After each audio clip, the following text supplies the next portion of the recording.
इस शिव का दरबार। नागलक्ष्मी ने मंगल विवाह हो गया। नागलक्ष्मी शेषनाग जी के साथ ब्याह गई। एक दिन शेषनाग जी नागलक्ष्मी के साथ में भ्रमण कर रहे थे, दोनों घूम रहे थे। लक्ष्मी जी ने देख लिया। लक्ष्मी जी ने नागलक्ष्मी को देखा तो नागलक्ष्मी ने पूछा कि ये कौन है तुम्हारे साथ में? मेरे पति हैं शेषनाग। ओह ठीक।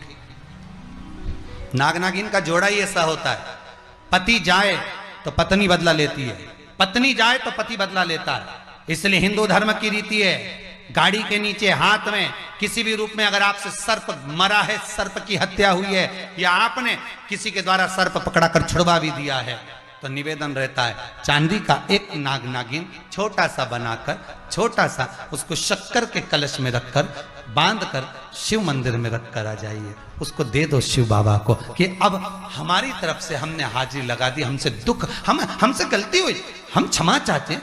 गलती मनुष्य से होती है, मानव से होती है, हो गई गलती, अब आपको साधना। स्वप्न में अगर सांप दिख रहा है, स्वप्न में सर्प नजर आ रहा है, पान का पत्ता, तांबुल पान का पत्ता, उस पान के पत्ते पर एक लाल चंदन से सर्प बना और सर्प बनाकर उसका शिव मंदिर में स्पर्श कराकर बहते पानी में छोड़कर आ जाइए। सर्प दिखना बंद, स्वप्न में कभी नहीं दिख सकता सर्प का। घर में सर्प आ रहा है, आस्तिक मुनि का स्मरण करिए। 5 लौंग, एक नाग नागिन का जोड़ा छोटा सा, किसी भी स्थान पर ईशान कोण के अंतर्गत उसको थोड़ा सा खड्डा खोदकर 5 लौंग के साथ नाग नागिन के जोड़े को दबा दीजिए, मिट्टी डाल दीजिए। घर में जब नाग नागिन का जोड़ा आप दबाएं तब आस्तिक मुनि का नाम लेकर दबाएं, मां मनसा का नाम लेकर दबाएं,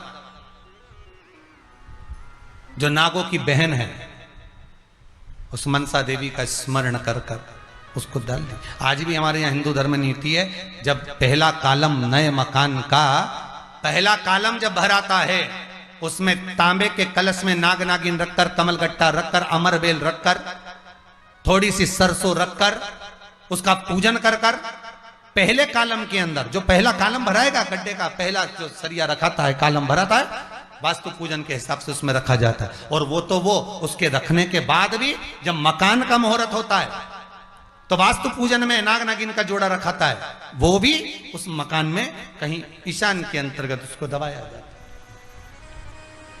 उसको भी। इसलिए कह देते हैं यहाँ पत्थर मत लगाना, यहाँ टाइल्स मत लगाना। पंडित जी से पूछोगे तो ब्राह्मण बता देगा इस जगह पर टाइल्स ना लगाइए, इस जगह पर पत्थर ना लगाइए, यहाँ पर वो गोला रखा जाएगा, यहाँ पर वो नाग नागिन का जोड़ा रखाएगा वास्तु पूजन के बाद। 4 लोहे की कील, नागफणी कील, वास्तु पूजन में चारों मकान में चारों तरफ लगाई जाती है। क्यों लगाते हैं? कि कोई दोष हुआ हो, कोई जीव यहां रहता हो, सर्प का निवास हो, अगर मकान बनाने में टूट गया हो, किसी का मन दुखा हो, तो वो मन ना दुखे। क्षमा याचना, परम आभूषण है, क्षमा मांग लेना, परम आभूषण।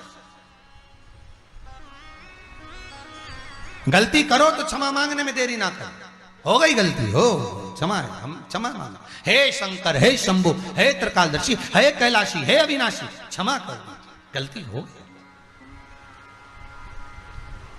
तेरा ही दिया मैंने खा। पंचमी, चाहे वो शुक्ल पक्ष की हो, चाहे वो कृष्ण पक्ष की। श्रावण महीने की पंचमी के दिन शंकर भगवान पर जिस परिवार के व्यक्ति का कांवड़ जल हमने बताया है आपको, जरूरी नहीं है कि डंडा बांधकर 2 कांवड़ के जल के लोटे लेकर जाओ, आप अपने हाथ में भी 2 पात्र लेकर जा सकते हैं। पंचमी तिथि के दिन हाथ में 2 लोटे जल के, 2 कलश जल के जब हम शंकर भगवान को चढ़ाते हैं तो ऊपर जो कमंडल होता है शिव जी के ऊपर जलधारी होती है, जिसमें जया, विषहरा, शामली बारी, दौतली और देव, शंकर भगवान की 5 बेटियां जिसमें विराजमान होती हैं। जब हम जल समर्पित करते हैं हमारे पीढ़ी में, परिवार में अगर कोई अधोगति में मर गया होता है, कुंवारी अवस्था में चले गया होता है, गर्भ में मर गया होता है, गर्भ के बाहर निकल कर भी अगर कुंवारी अवस्था में चले गया होता है, तो श्रावण महीने की दोनों पंचमी पर परिवार का अगर कोई एक व्यक्ति भी जल चढ़ा देता है शंकर भगवान पर, तो सर्प की योनि में नहीं पड़ता, जीव मुक्त हो जाता, प्रेत योनि में सर्प की योनि से मुक्त हो जाता।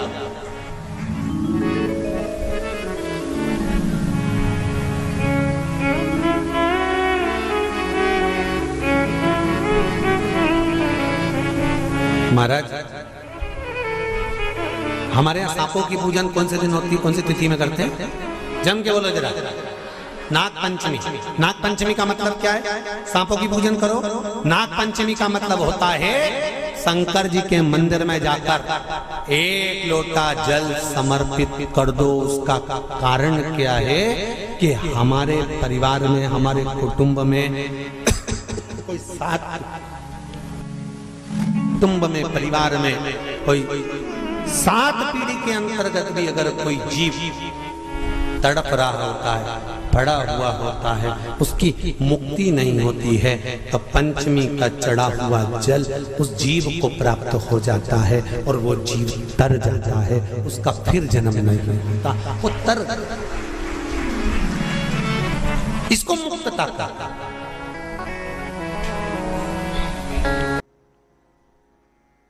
मिलकर जो करा जाता है उसका एक आनंद ही दूसरा होता है। एक अकेला दूध पदार्थ को अपन ग्रहण कर लो, प्रसन्न। तीसरे नंबर पर भगवान विष्णु।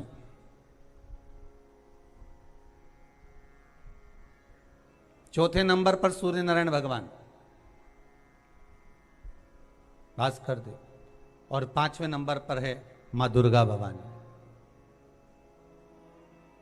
शिव पंचायत में ये 5 हैं।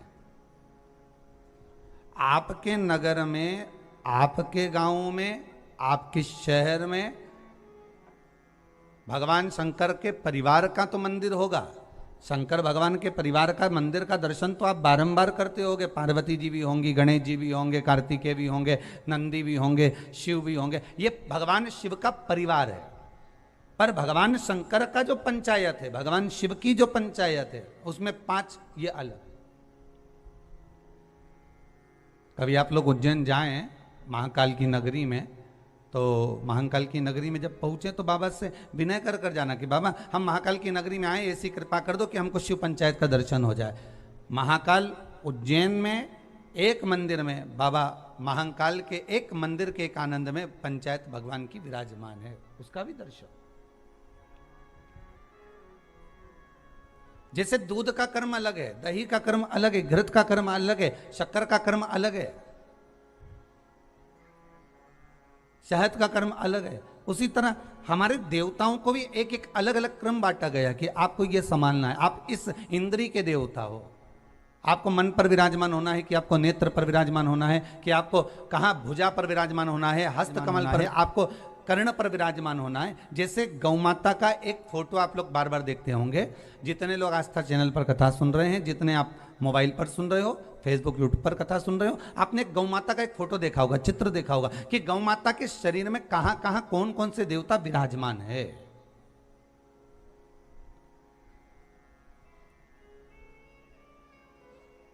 गौ माता के शरीर में कहां कहां कौन से देवता बैठे हुए हैं, ये आपने दर्शन करा होगा एक चित्र के अंदर, एक गौ माता के एक चित्र के अंदर। उसी तरह केवल गौ माता में नहीं, केवल एक अकेले गौ माता में नहीं, यहां तो शिव महापुराण की कथा कहती है, स्कंद पुराण कहती है, अग्नि पुराण कहती है, नारद पुराण कहती है कि भगवान ने जब मनुष्य को जन्म दिया, मनु और शत्रुपा का जब प्रकट हुआ, तो मनु शत्रुपा के उस संपूर्ण श्री विग्रह में एक एक इंद्रियों में, एक एक स्थान पर स्वयं भगवान भी विराजमान हुआ। वासुकी नाथ शिव महापुराण कथा चल रही है, जिसमें प्रथम दिन पंडित प्रदीप मिश्रा जी ने नाग पंचमी का उपाय बताया है। अगर आपको यह वीडियो पसंद आया होगा तो लाइक करिएगा, शेयर करिएगा। मेरे चैनल में नए होंगे तो मेरे चैनल को सब्सक्राइब करिएगा।